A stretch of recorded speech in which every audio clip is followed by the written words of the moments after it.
Hey everyone, today I'm going to show you how to connect Rockstar Games to Steam. Without any further ado, let's get started. First, open your Steam app and log in with your credentials. Once you're in, direct your attention to the bottom left corner of the screen. You'll see an option that says Add a Game. Go ahead and click on it, and from the menu that appears, select Add a non-Steam game. This feature allows you to integrate games and launchers from outside Steam into your library, making it easier to access everything from one place.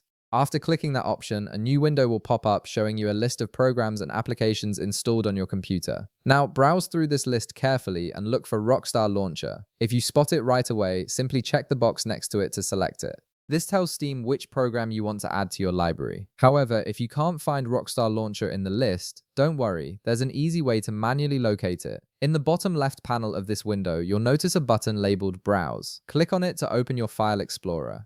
From here, navigate to the folder where Rockstar Games is installed on your computer. This is usually in your Program Files folder, but it may vary depending on where you chose to install it. Once you've found the Rockstar Games folder, select the Rockstar Launcher application file and click Open. This will add it to the selection list. Now that you've selected Rockstar Launcher, either from the automatic list or by browsing manually, click Add Selected Programs. This confirms your choice and integrates the launcher into your Steam library.